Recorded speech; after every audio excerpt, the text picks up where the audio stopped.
everyone, Shawn Clement here at my home office. My Q&A sessions, I've got a really nice one here. A lot of you will appreciate this. This is from Mike, and he says, I love your concept of letting gravity control the rhythm of the swing and letting the body figure out how to deliver the club to the target.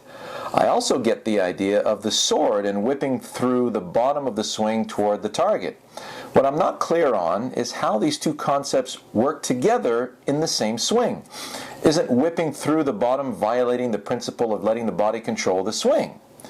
Isn't that a manipulation that will short-circuit the body's natural sense of where the club should be? So, the thing about that is, we have been through probably about 3 decades since the 80s, and Mr. Brandel Chambly will attest to that, and how we've been brainwashed into thinking, well, it's either the arms controlling the body or the body controlling the arms. It's none of the above. It is the task that you put your brain on. You see, the brain controls everything. So let's say I am using a sword. I want to take the sword and I want to slash through a bamboo shoot. And that's my job. I got to do this for 8 hours a day. So I'm going to feel the weight of the sword, and I'm going to use the weight of the sword to slash through that bamboo shoot. So my task is to do some cutting and, to round these things up and put them in a bundle and get them ready to go to market. So if I take a golf club, aka grass whip, sole of club is a grass cutting device, and I see the golf ball as a dandelion in disguise, and I want to cut through the dandelion stem toward the target. So I'm going to use the weight of my club. So I take the club in my hands, I wrap these beautiful portable ligaments, tendons, and muscles around that extra bone that I'm going to connect to the rest of my body. And I'm going to use the weight of my arm club unit to slash through the dandelion stem with ease and poise and some nice velocities. I need some velocity to get through there. I need some velocity with that sword to get through that bamboo shoot, and I need some velocity with the club to get through ball, grass, ground.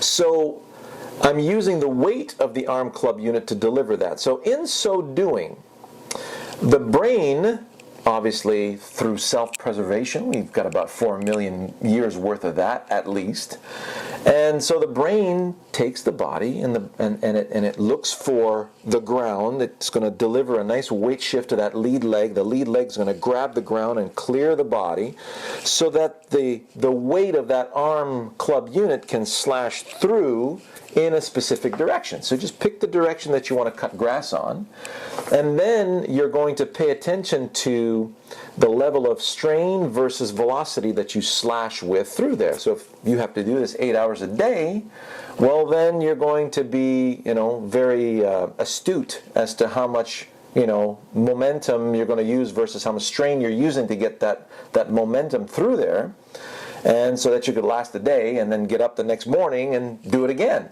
So that is the essence of it. So that's why they both go together, because we're gravity experts and we understand the weight of the axe, sword, club. The disadvantage to the golf club is that it's light enough that you can take it and yank it around like a pit bull with a rag doll. If you took a nice heavy pickaxe or a nice 5-pound axe or 7-pound axe that you want to deliver to the side of a tree, you can't exactly do that the same way. So now you really have to listen to that weight, and your brain automatically will sense the danger of it and will be very, very careful in his delivery of that weight to the side of the tree. So I hope that helped, clarify those concepts. When I'm using an analogy, it's always in that spirit. It's a task, not body versus arms, arms versus body. It's the whole ball of wax. Brain, body, arms, and task. And what are we doing with that? Hope you enjoy that, and we'll see you in our next Q&A episode.